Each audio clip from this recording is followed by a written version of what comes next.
Hey, welcome to The Explainer. Today we're diving into something pretty wild. AI that claims it can read your heart. We're talking about technology that watches your face, listens to your voice, and then makes a judgment call on how you feel. And believe me, it's way more common than you might think. Seriously, think about this for a second. What if your shot at a new job wasn't up to a person, but to an AI? An AI that might not know the difference between you scowling in anger or just, frowning because you're thinking really hard? This isn't some far-off sci-fi idea. It's happening right now. So let's pull back the curtain and see how this stuff actually works. For the longest time, AI's ability to get emotions was, well, it was basic. It could look at a piece of text and label it positive or negative. It often couldn't tell the difference between actual heartbreak and just a really bad headache. But things have changed, big time. We're now building systems that are trying to create a complex, three-dimensional map of human feeling. So how in the world do you teach a machine to understand something as messy and human as an emotion? Well, a lot of developers are turning to something called the VAD model. Instead of just dumping feelings into simple buckets like happy or sad, this model maps them out on three different axes. Valence, which is basically pleasure versus displeasure, arousal, which is the intensity of the feeling, and dominance, which is all about how in control you feel. Okay, and this is where it gets really interesting. This is how feelings get translated into a language a machine can actually process. Coordinates. Just look at fear and anger on the chart.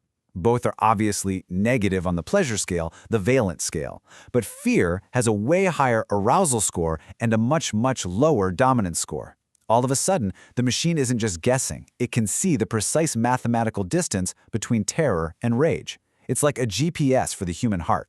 And to process all this data, the AI's brain is actually designed to mimic our own. You know how our biological neurons on the left receive signals and then make that all-or-nothing call to fire? Well, the artificial version on the right does pretty much the same thing. It takes in data, and something called an activation function acts like a bouncer at a club, deciding if that signal is important enough to get past the velvet rope. This is basically how an AI learns. But, and this is a huge but, this is exactly where all that beautiful mathematical precision just completely falls apart. A machine can perfectly measure every single one of the 43 muscles in your face. What it can't do is understand what those movements actually mean. Because as it says here, a scowl is just a bunch of muscles contracting. The real meaning, that comes from something way more complex. And that brings us to this absolutely crucial idea: social reality. It's the concept that our culture, our environment, the specific context of a moment, that's what gives a physical expression its true meaning. Think about it. A furrowed brow in a silent boardroom means something totally different than a furrowed brow in a loud boxing ring. If the AI doesn't get social reality, it's not analyzing, it's just guessing. And this really gets to the heart of the problem. On the left, you've got the kind of data most of these AIs are trained on. It's clean, it's exaggerated, it's actors making angry or happy faces in a lab. But on the right, you have the real world, the wild. And out here, that lab-trained AI becomes incredibly brittle. It just can't handle our messy, subtle, often contradictory expressions. It has no way of telling a genuine smile from a polite one you make for your boss. So if just looking at a face is so fragile and unreliable, what's the fix? Well, the tech industry's answer is a concept called multimodality. The idea is actually pretty straightforward. If one signal, like the face, can be misleading, you start fusing multiple data streams together, your face, your voice, your body language, to get a much more reliable and complete picture of what's really going on. Let's take a car, for example.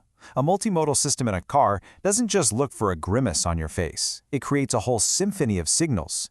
It combines that facial tension with, say, the rising pitch in your voice, maybe your white-knuckled grip on the steering wheel, and even how rigid your posture is. By layering all these signals, the AI gets this holistic view, and suddenly it's much harder to fool. But as this tech gets smarter, the ethical stakes get so much higher. Let's look at a company called HireVue.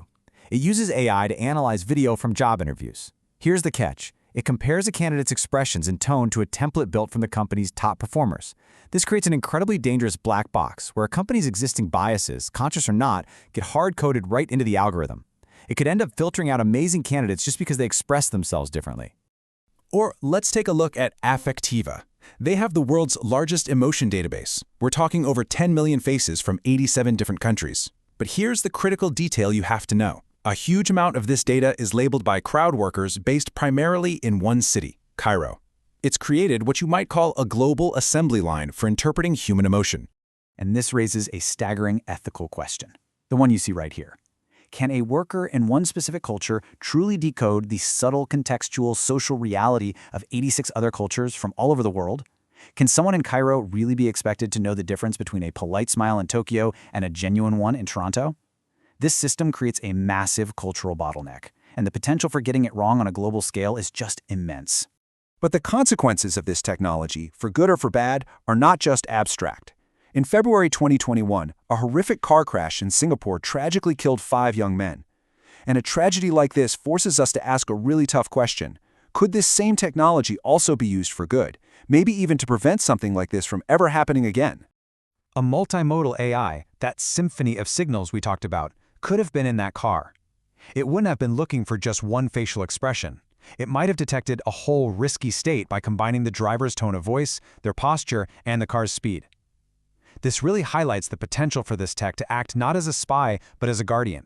But here we are, at the ultimate danger. And it's a danger we've seen before. Emotion AI, when you boil it down, works a lot like a polygraph, a lie detector.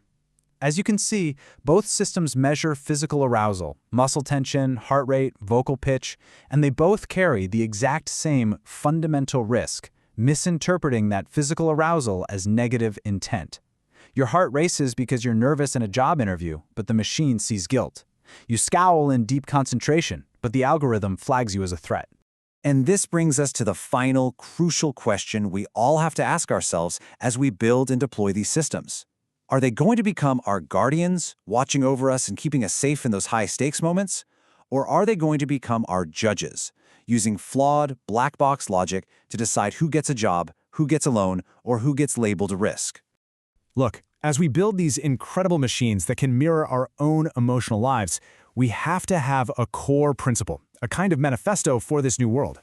Our technology has to be built with the wisdom to know that a human being is so much more than just a collection of data points. We must never, ever, under any circumstances, mistake a simple physical twitch for the incredible depth and complexity of human intent.